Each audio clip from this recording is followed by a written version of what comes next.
마마, 소인은 가겠습니다. 하지만 이 땅에 남아 마마 곁을 지키겠습니다. 유배지로 끌려가는 어린 임금을 향해 한 궁녀가 무릎을 꿇고 울부짖었습니다. 12살 단종과 이름 없는 궁녀가 나눈 그 약속은 과연 지켜질 수 있었을까요? 이야기가 계속될 수 있도록 구독과 좋아요로 응원의 마음을 보태주세요. 자, 그럼 오늘도 감동적인 옛날 이야기 지금 바로 시작합니다. 옛날 옛적 한양 경복궁 깊숙한 곳에 작은 처소가 하나 있었습니다. 봄이면 살구꽃이 처마 끝까지 흘러내리고 가을이면 낙엽이 마당을 붉게 물들이는 곳이었지요. 그 처소에는 10살 남짓한 어린 임금이 살고 있었습니다. 바로 조선의 6번째 임금 단종이었습니다. 단종의 이름은 이홍위. 어머니 현덕왕후는 단종을 낳은 지 사흘 만에 세상을 떠났고 아버지 문종 임금마저 왕위에 오른 지 2년 만에 눈을 감았습니다. 12살 어린 나이에 왕위에 오른 단종은 그야말로 천하를 가진 고아였습니다. 대궐 안에서 가장 외로운 사람이 있다면 그것은 바로 임금이었습니다. 신하들은 고개를 숙였지만 눈빛은 달랐습니다. 웃음 뒤에 칼이 숨어 있었지요. 밥상은 가득했지만 함께 밥을 먹는 사람이 없었습니다. 대궐은 넓었지만 마음 놓고 뛰어놀 수 있는 곳은 한 뼘도 없었습니다. 그런 단종의 곁에 항상 조용히 서 있는 작은 그림자가 하나 있었습니다. 나인 소희. 나이는 단종과 같은 12살. 경상도 밀양에서 올라온 작은 궁녀였습니다. 아직 댕기머리를 닦고 다니는 어린아이였지만 눈빛만큼은 또렷하고 깊었습니다. 소희는 매일 새벽 단종의 처소 앞을 쓸고 저녁이면 처소의 등불을 밝혔습니다. 말 한마디 없이 그저 곁에 있었습니다. 그것이 두 사람의 시작이었습니다. 어느 늦가을 저녁이었습니다. 단종은 처소 마루에 앉아 하늘을 바라보고 있었습니다. 구름 한 점 없이 맑은 하늘에 별이 총총 박혀 있었지요. 소희는 말없이 옆에 앉아 함께 하늘을 올려다보았습니다. 한참 만에 단종이 입을 열었습니다. 소희야, 저 별들은 어찌 저리 많으냐? 예, 마마. 헤아릴 수 없을 만큼 많사옵니다. 그런데 어찌 하나같이 제자리를 지키고 있는 것이냐? 떨어지거나 사라지거나 하지 않고. 소희는 잠시 생각하다가 조심스럽게 대답했습니다. 소인이 듣기로는 별은 한 번 자리를 잡으면 하늘이 무너지기 전까지는 그 자리를 지킨다 하였습니다. 사람도 마찬가지가 아닐까 하옵니다. 한 번 마음을 준 자리는 끝까지 지키는 것이 도리가 아닐는지요. 단종은 소희의 말을 듣고 고개를 끄덕였습니다. 하지만 그때는 그 말의 무게를 알지 못했습니다. 그저 어린 궁녀의 소박한 말이라 여겼지요. 그 말이 얼마나 깊은 뜻을 품고 있는지 단종이 깨닫게 되는 것은 훗날의 일이었습니다. 그날 밤 대궐 깊은 곳에서는 다른 이야기가 오가고 있었습니다. 수양대군의 사랑채에는 불이 환히 켜져 있었습니다. 밤이 깊도록 사람들이 드나들었고 낮은 목소리로 무언가를 모의하는 소리가 새어나왔습니다. 수양대군은 임금의 숙부였습니다. 문종 임금이 살아있을 때부터 야심을 품어온 인물이었지요. 그는 어린 조카가 왕위에 앉아있는 것을 두고 볼 생각이 없었습니다. 조카님이 왕위에 앉아있다 하나 그것은 옥좌일 뿐입니다. 진짜 왕은 따로 있어야 하지 않겠소이까. 그의 신복들이 낮게 웃었습니다. 어린 단종은 그 웃음소리를 알지 못했습니다. 소희도 알지 못했습니다. 두 아이는 그저 별을 바라보며 아직은 조용한 밤을 보내고 있었습니다. 단종이 왕위에 오른 지 1년이 지났습니다. 대궐 안의 분위기는 겉으로는 평온해 보였지만 속은 달랐습니다. 신하들은 두 패로 나뉘어 있었습니다. 어린 임금을 보필하려는 고명대신들과 수양대군의 편에 선 자들이었지요. 고명대신의 우두머리는 황보인과 김종서였습니다. 두 사람은 선왕문종 임금의 유언을 받들어 어린 단종을 지키려 했습니다. 하지만 수양대군의 세력은 날이 갈수록 커졌고 대궐 안 곳곳에 그의 눈과 귀가 심어졌습니다. 그 무렵 소희는 단종의 처소에서 일하는 나인 가운데 가장 어렸지만 가장 부지런했습니다. 새벽 사경이면 어김없이 일어나 처소 앞마당을 쓸었습니다. 단종이 좋아하는 매화 가지에 물을 주었고 책상 위의 책들을 단정하게 정돈했습니다. 음식을 드릴 때는 반드시 먼저 맛을 보았습니다. 누가 시키지 않아도 하는 일이었습니다. 상궁 이씨가 소희를 불러 물었습니다. 소희야, 내가 어찌 매번 음식을 먼저 맛보느냐? 그것은 내 할 일이 아니다. 소희는 고개를 숙이고 대답했습니다. 황공하오나 마마께서 드시기 전에 소인이 먼저 확인해야 마음이 놓이옵니다. 상궁은 어이없다는 듯 웃었습니다.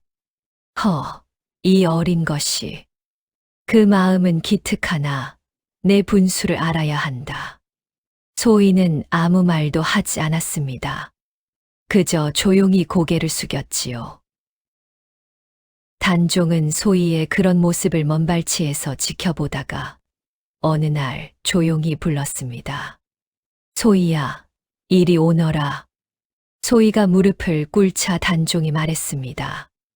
내가 매일 내 처소를 쓸고 음식을 맛보는 것을 알고 있다. 왜 그러느냐? 마마께서 이 세상에서 가장 소중한 분이시기 때문이옵니다. 단종은 잠시 말이 없었습니다. 그러더니 작게 웃었습니다. 대궐에 온 뒤로 처음으로 짓는 웃음이었습니다. 고맙구나, 소희야. 그날 이후로 단종과 소희는 조금씩 가까워졌습니다. 임금과 궁녀라는 신분의 벽이 있었지만 두 사람은 같은 나이의 아이들이었습니다. 단종은 소희에게 글을 가르쳐 주었고 소희는 단종에게 경상도에서 불리던 동요를 가르쳐 주었습니다. 둘이 함께 처소 마당에 앉아 매화 씨앗을 심기도 했습니다. 이 나무가 크면 내가 내게 꽃가지를 꺾어주겠다. 단종이 말했습니다. 소희는 빙그레 웃었습니다. 마마, 매화는 소인이 물을 주어야 자라옵니다. 꽃이 피면 소인이 먼저 꺾어 마마께 드리겠사옵니다. 두 아이는 함께 웃었습니다. 하지만 대궐의 봄은 오래 가지 않았습니다. 수양대군의 움직임이 빨라지고 있었습니다. 그의 신복 한명회는 밤마다 사랑채를 드나들며 계략을 짰습니다. 수양대군은 이미 병사들을 손에 넣고 있었고 고명대신들을 제거할 날을 기다리고 있었습니다. 대궐 담장 밖에서는 가을바람이 불기 시작했습니다. 처소 마당의 매화나무는 아직 작고 여렸습니다. 꽃을 피우려면 멀었습니다. 개유년 10월의 일이었습니다. 그날 밤 대궐은 갑자기 소란스러워졌습니다. 횃불이 이리저리 움직이고 병사들의 발소리가 복도를 울렸습니다. 단종은 처소에서 잠을 이루지 못하고 앉아 있었습니다. 소희도 처소 문 앞에 무릎을 꿇고 앉아 떨고 있었습니다. 쿵, 쾅.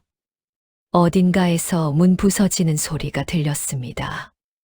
이윽고 상궁이 달려왔습니다. 얼굴이 사색이 되어 있었습니다. 마마, 황공하오나 큰일이 났사옵니다. 수양대군 대감께서 군사를 일으켜 황보인 대감과 김종서 대감을 치셨사옵니다. 단종의 얼굴이 굳었습니다. 김종서 대감이 어찌 되었느냐? 상궁은 눈물을 흘리며 고개를 숙였습니다. 그 한마디면 충분했습니다. 단종은 한동안 말이 없었습니다. 그의 손이 천천히 떨리기 시작했습니다. 12살 어린 임금은 자신을 지켜주던 신하들이 한꺼번에 사라졌다는 것을 그제야 실감했습니다. 소인은 조용히 단종의 곁으로 다가갔습니다. 그리고 아무 말 없이 그 옆에 앉았습니다. 떨리는 단종의 손 옆에 자신의 작은 손을 가만히 놓았습니다. 단종은 소희를 보았습니다. 소희는 고개를 들어 단종의 눈을 바라보았습니다. 마마, 소인이 여기 있사옵니다. 그 한마디였습니다. 그러나 그 말이 그날 밤 단종이 들은 가장 따뜻한 말이었습니다. 수양대군이 권력을 장악하는 데는 오랜 시간이 걸리지 않았습니다. 고명대신들이 제거된 다음 날부터 수양대군은 대궐을 제 집처럼 드나들었습니다. 신하들은 하나둘 그에게 고개를 숙였습니다. 살아남으려면 어쩔 수 없었습니다. 단종은 이름뿐인 임금이 되었습니다. 조회에 나가면 수양대군이 옆에 서서 모든 것을 결정했습니다. 단종은 그저 옥좌에 앉아 있을 뿐이었습니다. 신하들의 눈빛은 임금이 아닌 수양대군을 향해 있었습니다. 처소로 돌아온 단종은 오랫동안 멍하니 앉아 있었습니다. 소희가 조심스럽게 말을 건넸습니다. 마마, 수라를 드셔야 하옵니다. 먹고 싶지 않다. 마마께서 드시지 않으시면 소인이 걱정되옵니다. 단종은 피식 웃었습니다. 내가 임금인데 내 걱정을 하는 것은 너뿐이구나, 소희야. 소희는 눈물이 날 것 같았지만 참았습니다. 울면 안 되었습니다. 지금 울어야 할 사람은 소희가 아니었습니다. 마마, 지금은 참으셔야 하옵니다. 참으면 무엇이 달라지느냐? 알 수 없사옵니다. 하지만 포기하시면 아무것도 달라지지 않사옵니다. 단종은 소희를 바라보았습니다. 12살 궁녀의 눈빛이 그 어떤 신하의 눈빛보다 맑고 단호했습니다. 그 무렵 대궐 밖에서는 단종을 걱정하는 신하들이 조용히 움직이고 있었습니다. 성삼문, 박팽년, 하위치, 훗날 사육신으로 불리게 될 이들이었습니다. 이들은 어린 임금을 복위시킬 계획을 세우기 시작했습니다. 성삼문이 동료들에게 말했습니다. 상왕마마를 이대로 두어서는 아니 됩니다. 우리가 목숨을 걸어야 할 때입니다. 박팽년이 고개를 끄덕였습니다. 하지만 섣불리 움직였다가는 마마께 오히려 해가 될 수 있습니다. 때를 기다려야 합니다. 얼마나 더 기다려야 한단 말입니까? 때가 올 것입니다. 반드시. 그러나 그때는 이들이 바라는 방향으로 오지 않았습니다. 단종 3년 수양대군은 마침내 조카에게 양위를 요구했습니다. 단종은 15살이 되어 있었습니다. 어린 시절보다는 조금 더 컸지만 여전히 혼자였습니다. 신하들이 수양대군의 뜻을 받들어 양위를 청하는 상소를 올렸습니다. 단종은 그 상소들을 받아들고 오랫동안 바라보았습니다. 처소에 단둘이 있을 때 소희가 물었습니다. 마마, 어찌하실 것이옵니까? 어찌할 수 있겠느냐? 딸에는 신하도 없고 군사도 없다. 나는 아무것도 없다. 마마께는 마마를 아끼는 마음이 있는 사람들이 있사옵니다. 마음만으로 왕위를 지킬 수는 없지 않느냐. 소인은 더 이상 말하지 못했습니다. 틀린 말이 아니었기 때문입니다. 단종은 결국 수양대군에게 왕위를 물려주었습니다. 세조가 왕위에 오른 날, 단종은 상왕이 되어 수강궁이라는 작은 궁으로 옮겨졌습니다. 화려한 경복궁의 처소 대신 담장도 낮고 방도 좁은 곳이었습니다. 소인은 단종을 따라 수강궁으로 왔습니다. 사육신의 거사가 발각된 것은 그로부터 얼마 지나지 않아서였습니다. 성삼문과 박팽년을 비롯한 6신하가 단종을 복위시키려 했다는 사실이 드러났습니다. 세조는 크게 노하여 이들을 잡아 혹독한 형벌을 내렸습니다. 사육신은 모두 목숨을 잃었습니다. 그리고 그 화는 단종에게까지 미쳤습니다. 세조는 단종을 강원도 영월 청령포로 유배 보내기로 결정했습니다. 왕이 아닌 죄인으로. 이제 16살이 된 단종이었습니다. 유배 명령이 내려진 날 수강궁은 울음바다가 되었습니다. 단종을 모시던 궁인들이 하나둘 떠나야 했습니다. 유배지에는 최소한의 인원만 데려갈 수 있었습니다. 상궁이 소희를 불렀습니다. 소희야, 너는 여기 남아야 한다. 유배지는 험한 곳이다. 내가 따라가 봐야 아무런 도움이 되지 않는다. 소희는 고개를 들었습니다. 상궁 마마, 소희는 가겠습니다. 안 된다고 하지 않느냐. 소희는 가겠습니다. 상궁은 한숨을 쉬었습니다. 이 어린 것을 말려봐야 소용없다는 것을 알았습니다.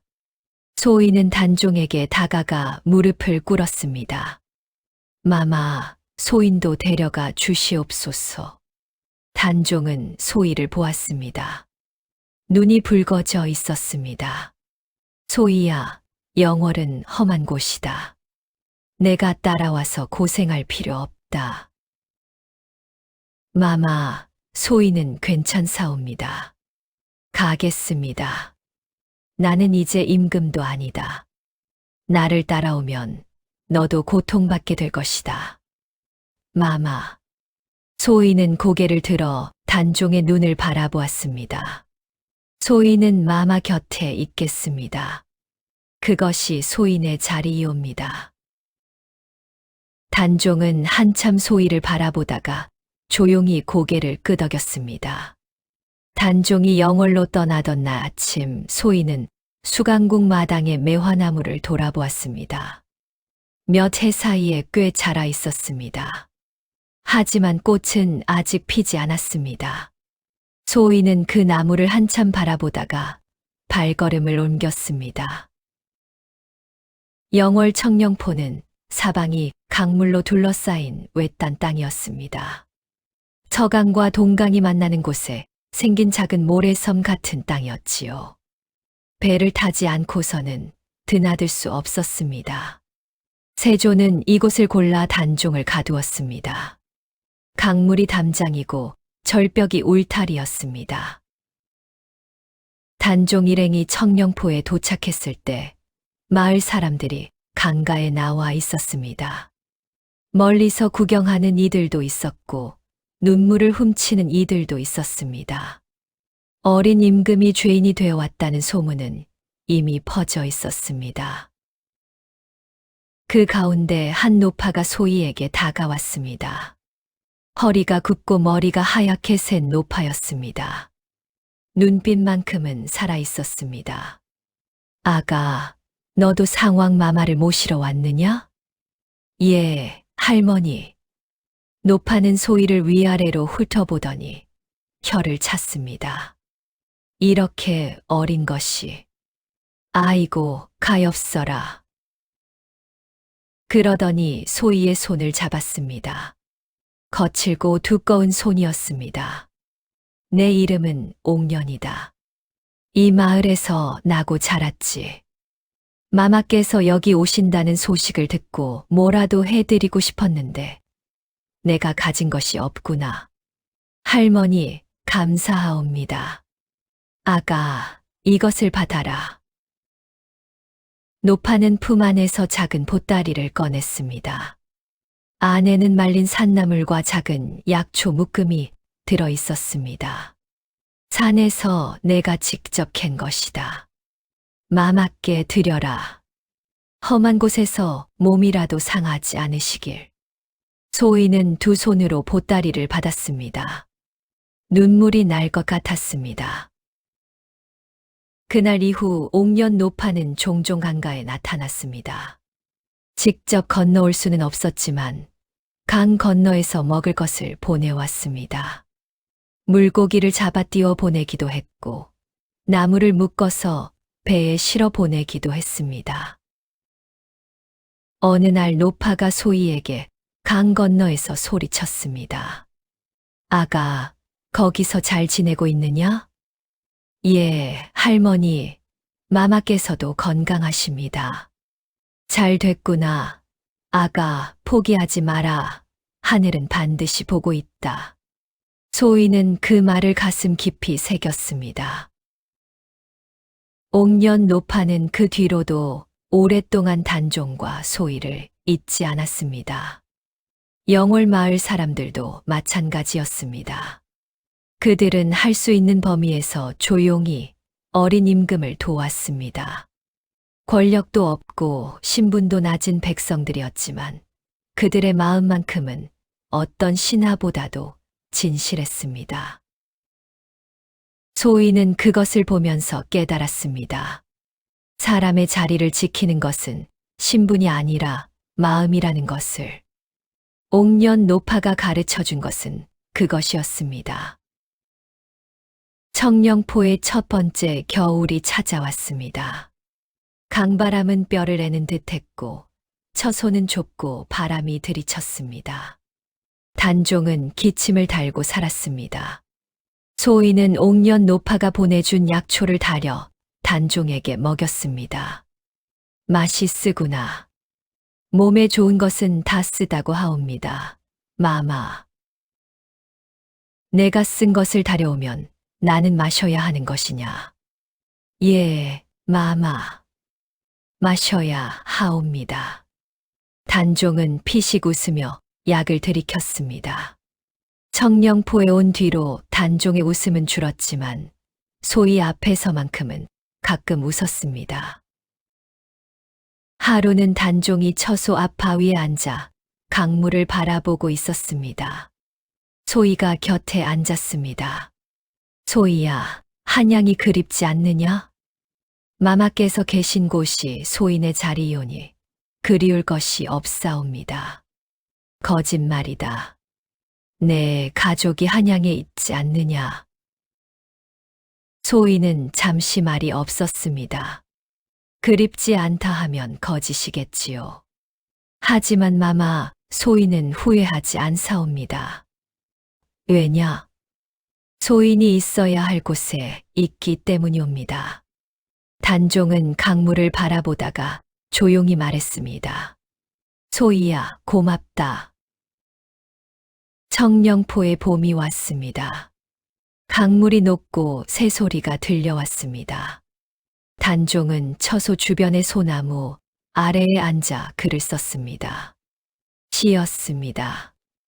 외로움을 글로 달래는 것이었지요. 소희는 그 옆에서 바느질을 했습니다.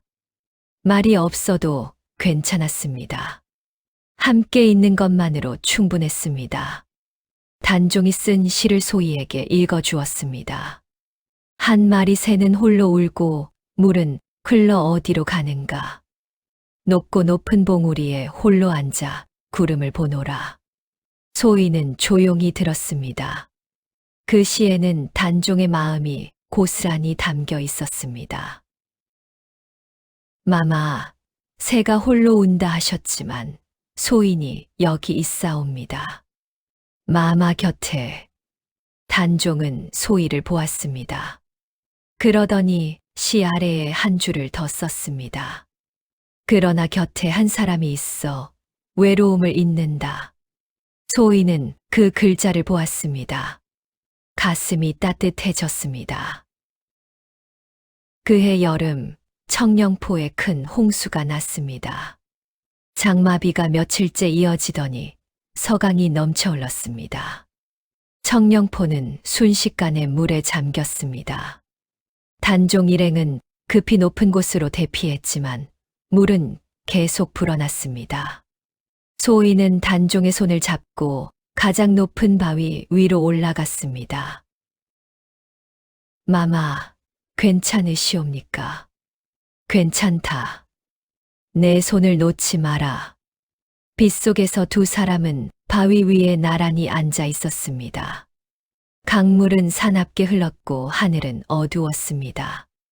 하지만 소희는 무섭지 않았습니다. 단종의 손이 잡혀 있었기 때문입니다. 홍수가 지나간 뒤 영월관하에서는 단종을 청령포에서 영월읍내의 관풍원이라는 건물로 옮기기로 했습니다. 청령포가 너무 위험하다는 이유였습니다. 관풍원으로 옮긴 뒤 단종의 생활은 조금 나아졌습니다. 강물에 갇힌 섬이 아니었으므로 마을 사람들과 조금 더 가까이 지낼 수 있었습니다. 옥년 노파도 이제는 직접 찾아올 수 있었습니다. 노파는 소희의 손을 잡고 말했습니다. 아가, 내가 정말 대단하다. 이 험한 곳에서 마마를 이렇게 잘 모시다니. 소희는 그저 곁에 있을 뿐이옵니다. 할머니. 곁에 있는 것이 가장 어려운 법이다.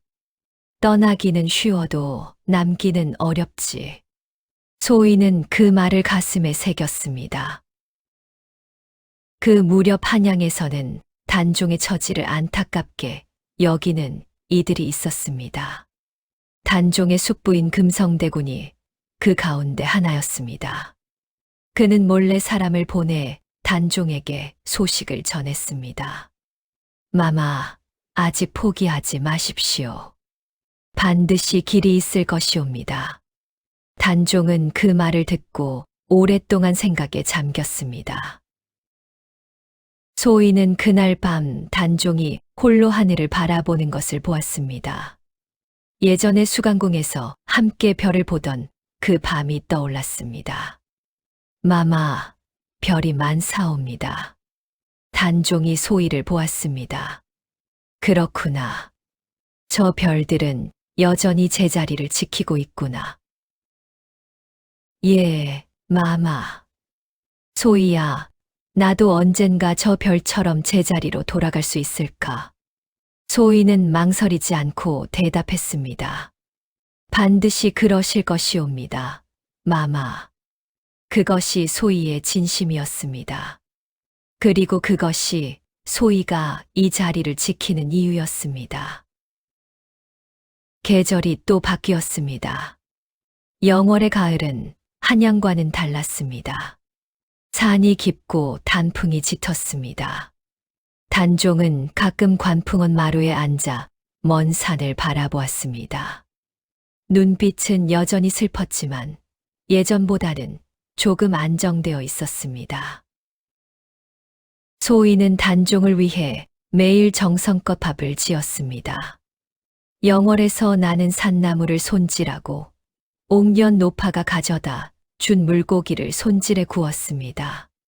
단종이 조금이라도 더 드시도록 소희는 늘 새로운 방법을 궁리했습니다. 오늘은 무엇이냐? 산에서 나는 더덕을 구워 보았습니다. 드셔보시옵소서. 단종이 한 입 먹어보더니 눈을 동그랗게 떴습니다. 이것이 더덕이냐? 어찌 이리 맛이 좋으냐? 영월 더덕은 산이 깊어서 더 맛이 좋다 하옵니다. 허허, 귀양사리에도 맛있는 것이 있구나. 단종이 웃었습니다. 소희도 따라 웃었습니다. 그러나 그 웃음이 오래가지 않을 것을 소희는 알지 못했습니다. 한양에서 다시 불길한 소식이 날아오기 시작한 것은 그해 가을이 깊어갈 무렵이었습니다. 금성대군이 단종보기를 모의하다가 발각되었다는 소식이었습니다. 소희는 그 소식을 듣고 가슴이 내려앉았습니다. 금성대군마저 잡혔다면 이제 단종을 도울 수 있는 사람은 정말 아무도 없었습니다. 단종은 그 소식을 듣고 아무 말도 하지 않았습니다. 그저 창밖을 바라보았습니다. 창밖에는 붉게 물든 단풍잎이 바람에 흔들리고 있었습니다. 금성대군의 거사가 실패로 돌아간 뒤 한양의 분위기는 급변했습니다. 세조의 신하들 사이에서 단종을 그냥 두어서는 안 된다는 목소리가 높아졌습니다. 살아있는 한 반드시 보기 시도가 반복될 것이라는 이유였습니다. 그러나 아직은 최종 결정이 내려지지 않았습니다. 세조 스스로도 망설이고 있었습니다. 어린 조카였습니다. 피를 나눈 가족이었습니다. 영월에서는 잠시 조용한 날들이 이어졌습니다. 소희는 그 조용함이 오히려 불안했습니다. 폭풍 전의 고요 같았습니다. 그 사이 단종에게 뜻밖의 일이 일어났습니다. 영월 고을의 아이들이 관풍원 앞을 지나다가 단종을 보게 된 것입니다. 아이들은 처음에는 멀리서 기웃거리더니 이윽고 가까이 다가왔습니다. 단종이 온화한 얼굴로 손짓하자 아이들은 쪼르르 달려와 마루 앞에 앉았습니다. 마마이십니까? 그렇단다. 왜 여기 계십니까? 단종은 잠시 생각하다가 웃었습니다. 잠시 쉬러 왔단다. 아이들은 그 말을 믿는 것 같았습니다. 이런저런 이야기를 나누다가 아이들 가운데 하나가 주머니에서 밤 한 줌을 꺼냈습니다. 마마, 이거 드십시오. 저희 집에서 딴 것이에요. 단종은 그 밤을 두 손으로 받았습니다. 눈시울이 붉어졌습니다. 고맙구나. 그날 단종은 오랜만에 환하게 웃었습니다. 소희는 그 모습을 바라보며 생각했습니다. 가짜 승리인지도 모른다고. 하지만 지금 이 순간만큼은 이것으로 충분했습니다. 그날 밤 소희는 단종에게 말했습니다. 마마, 백성들이 마마를 잊지 않고 있사옵니다. 그렇구나. 마마께서 임금이시든 아니시든 사람들의 마음속에 마마는 여전히 임금이시옵니다. 단종은 소희의 말을 오래 생각했습니다. 그리고 고개를 끄덕였습니다. 소희야, 내 말이 맞다. 그것으로 충분하다. 그 말은 체념이 아니었습니다. 받아들임이었습니다. 한양에서 사자가 도착한 것은 그로부터 얼마 지나지 않아서였습니다. 세조의 명령을 받은 사자였습니다. 얼굴이 굳어 있었습니다. 관풍원의 문 앞에서 사자는 두루마리를 꺼냈습니다. 소희는 처소 안에서 그 소리를 들었습니다. 가슴이 쿵 내려앉았습니다. 단종이 처소에서 나와 사자 앞에 섰습니다. 사자가 두루마리를 펼치고 읽기 시작했습니다. 상왕이용위는 영모에 연루된 자들과 내통하였으니 그 죄를 물어 노산군으로 강봉하노라. 노산군. 임금도 아니고 상왕도 아닌 그저 군호만 남은 신분이었습니다. 단종은 아무 표정도 짓지 않았습니다. 그저 조용히 고개를 숙였습니다. 소희는 이를 악물었습니다. 눈물이 나오려는 것을 억지로 참았습니다. 사자가 떠난 뒤 관풍원의 경비가 갑자기 강화되었습니다. 드나드는 사람이 엄격히 통제되었습니다. 옥년 높아도 더 이상 가까이 올 수 없었습니다. 그리고 얼마 뒤 두 번째 사자가 왔습니다. 이번에는 두루마리가 없었습니다. 사자는 관풍원의 책임자를 불러 조용히 무언가를 전했습니다. 소희는 그것이 무엇인지 알 수 없었습니다. 하지만 분위기가 달라졌습니다. 병사들의 얼굴이 굳어 있었고 아무도 말을 하지 않았습니다.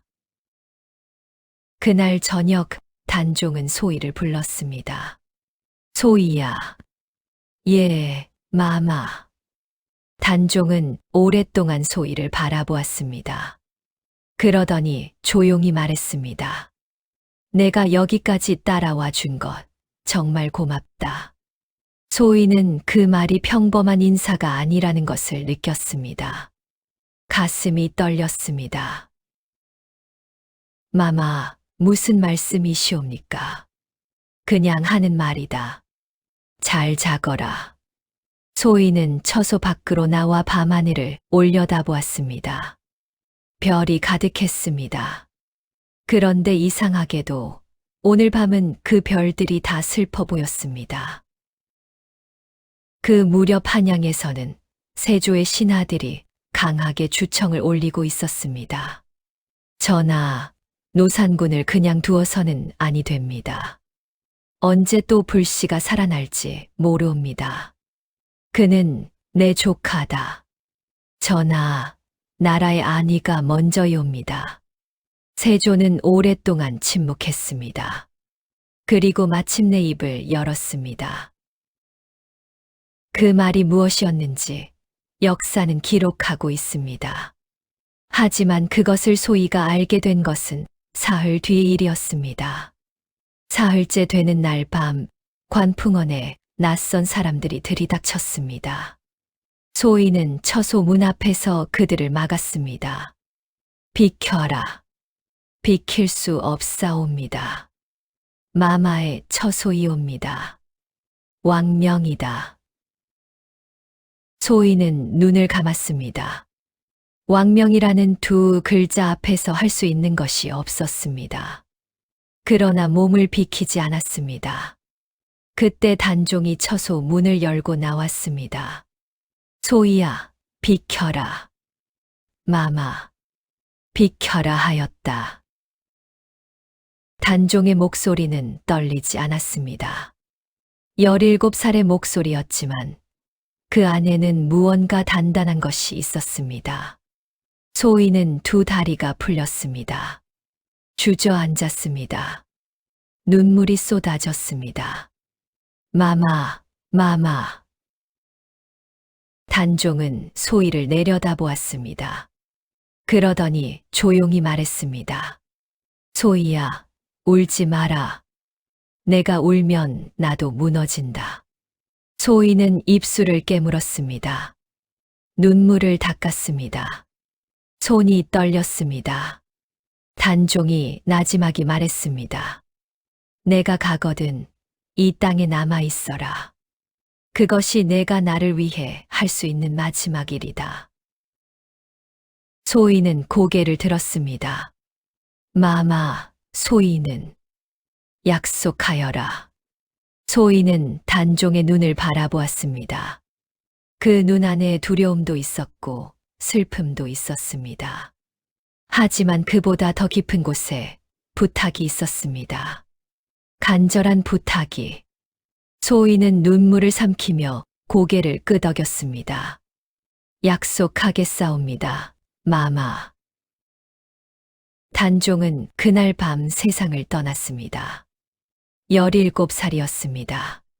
관풍원의 밤은 고요했습니다. 바람도 없었고 구름도 없었습니다. 별만 가득한 하늘이었습니다. 그 하늘 아래에서 조선의 6번째 임금은 눈을 감았습니다.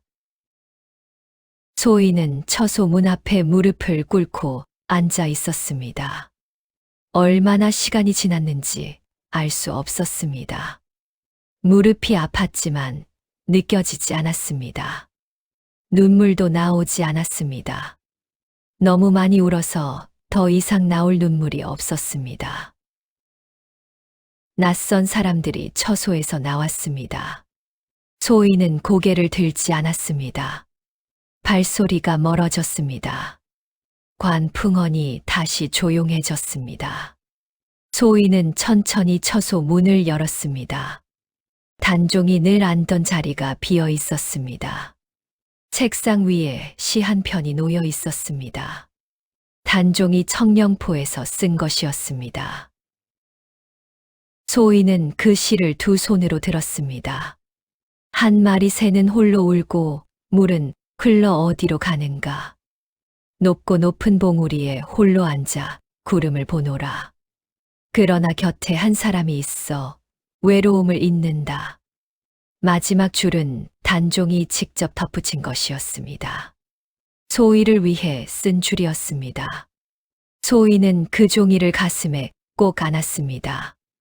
그리고 처음으로 소리 내어 울었습니다. 단종이 세상을 떠난 뒤 관풍원에는 아무도 남지 않았습니다. 병사들도 떠났고 함께 따라왔던 궁인들도 뿔뿔이 흩어졌습니다.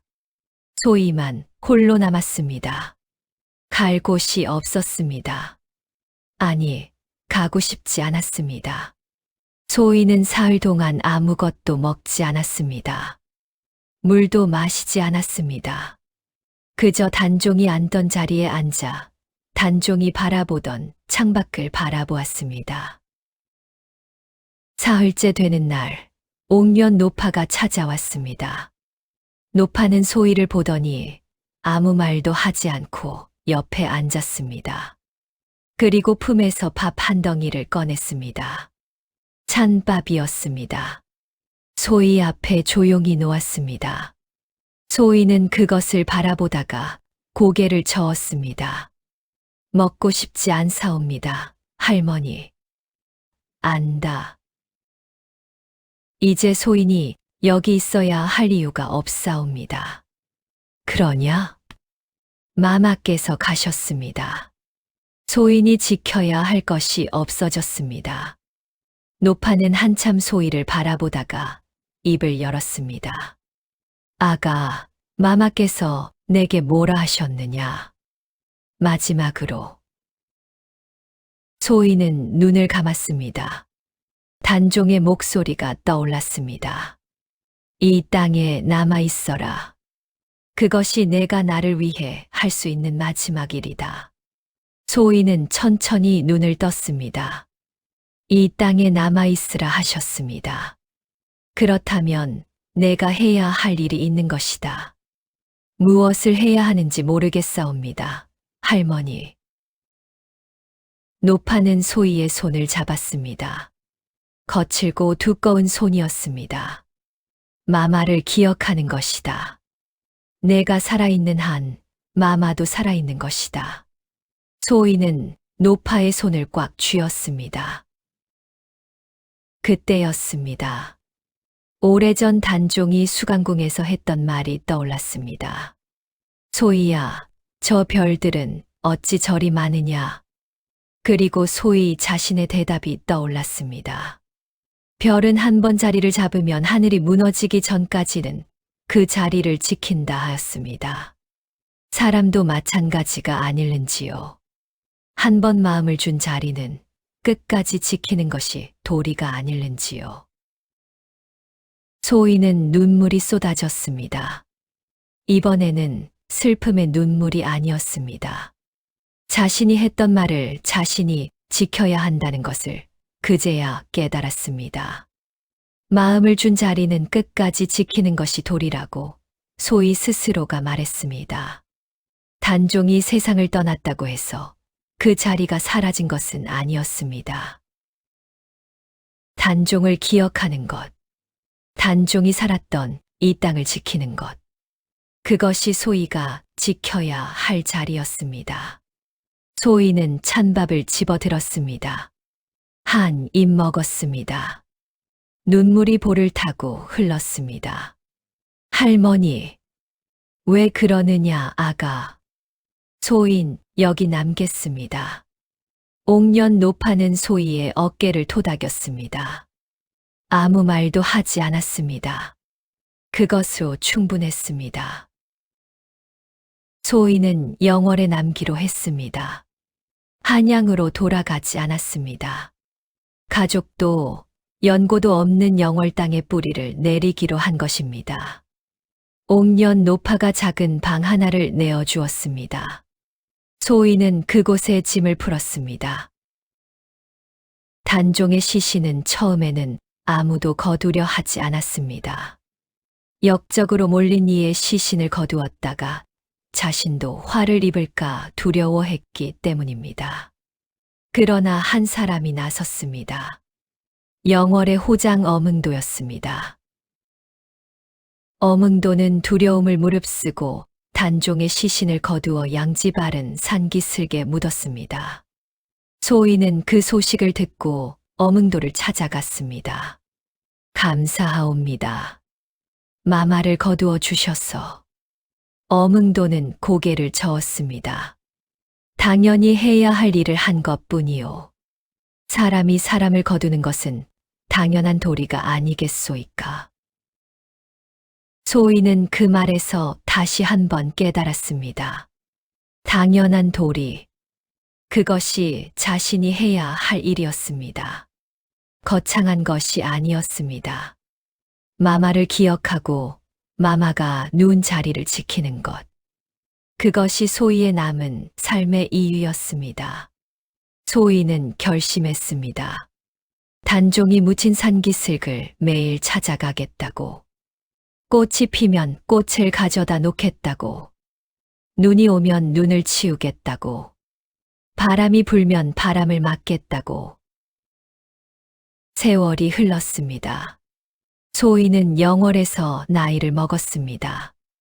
봄이면 진달래를 꺾어 단종의 묘에 가져다 놓았습니다. 여름이면 풀을 베었습니다. 가을이면 낙엽을 쓸었습니다. 겨울이면 눈을 치웠습니다. 단종의 묘는 처음에는 초라했습니다. 봉분도 작았고 비석도 없었습니다. 이름조차 제대로 새겨지지 않은 무덤이었습니다. 하지만 소희는 개의치 않았습니다. 매일 찾아갔습니다. 아프면 아픈 몸을 이끌고 찾아갔습니다. 비가 오면 비를 맞으며 찾아갔습니다. 눈이 허리까지 쌓여도 길을 뚫고 찾아갔습니다. 영월 사람들은 그런 소희를 알고 있었습니다. 처음에는 신기하게 여겼습니다. 하지만 해가 거듭될수록 소희의 발걸음을 존경하게 되었습니다. 옥년 노파가 세상을 떠난 것은 소희가 영월에 온 지 10년이 지났을 때였습니다. 노파는 소희의 손을 잡고 마지막 말을 남겼습니다. 아가, 잘 살아라. 내가 있어서 마마도 외롭지 않으실 것이다. 소희는 노파의 손을 꼭 쥐었습니다. 할머니 고맙습니다. 처음에 손을 잡아주셨어. 노파는 웃었습니다. 그리고 눈을 감았습니다. 소희는 노파를 보내고 다시 일어섰습니다. 울었지만 무너지지 않았습니다. 그렇게 또 세월이 흘렀습니다. 소희의 머리에 흰 것이 섞이기 시작했습니다. 걸음도 느려졌습니다. 하지만 단종의 묘를 찾는 발걸음만큼은 변하지 않았습니다. 어느 봄날 소희가 묘 앞에 진달래를 놓고 앉아 있을 때였습니다. 한 아이가 다가왔습니다. 영월 마을의 아이였습니다. 8살쯤 되어 보이는 여자아이였습니다. 할머니, 여기 매일 오세요? 그렇단다. 왜요? 소희는 아이를 바라보았습니다. 맑은 눈이었습니다. 예전의 단종 눈빛과 닮아 있었습니다. 여기 계신 분이 소중한 분이시기 때문이란다. 어떤 분이에요? 소희는 잠시 생각했습니다. 그러더니 말했습니다. 세상에서 가장 외로웠던 임금님이시란다. 하지만 마음만큼은 누구보다 따뜻하셨지. 임금님이요? 그렇단다. 이분이 계셨기 때문에 우리 같은 백성도 있을 수 있었단다. 아이는 소희 옆에 쪼그리고 앉았습니다. 저도 꽃 드려도 돼요? 소희는 미소를 지었습니다. 물론이지. 아이는 들판에서 꺾어온 들꽃 한 다발을 봉분 앞에 놓았습니다. 그리고 두 손을 모아 꾸벅 인사를 했습니다. 소희는 그 모습을 보며 눈시울이 붉어졌습니다. 마마, 보고 계십니까? 아직 이 땅에 마마를 기억하는 사람이 있습니다. 그리고 기억은 이렇게 이어지는 것이옵니다. 그날 이후 아이는 종종 소희와 함께 묘를 찾았습니다. 아이의 어머니도 왔습니다. 이웃도 왔습니다. 소희가 수십 년 동안 혼자 지켜온 그 자리에 이제는 사람들이 하나둘 찾아오기 시작했습니다. 단종의 죽음을 둘러싼 진실은 서서히 알려졌습니다. 세조의 치세가 지나고 그 다음 임금의 시대를 거치면서 단종에 대한 재평가가 조심스럽게 이루어지기 시작했습니다. 역사는 느렸지만 결국 흘러갔습니다. 소희가 영월에 온 지 40년이 지났을 때였습니다. 한양에서 관리 하나가 영월로 내려왔습니다. 임금의 명을 받들어 단종의 묘를 살피러 온 것이었습니다. 관리는 초라한 봉분을 보고 눈살을 찌푸렸습니다. 그리고 묘 앞에서 기도를 드리고 있는 백발의 노파를 발견했습니다. 노파, 이 묘를 아느냐?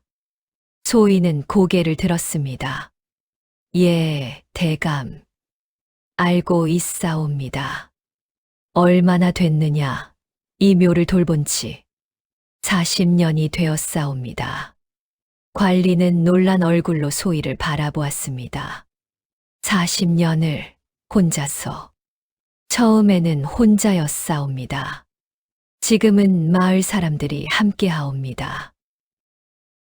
관리는 한참 말이 없었습니다. 그러더니 고개를 깊이 숙였습니다. 노파의 정성이 하늘을 움직였소이다. 소희는 고개를 저었습니다.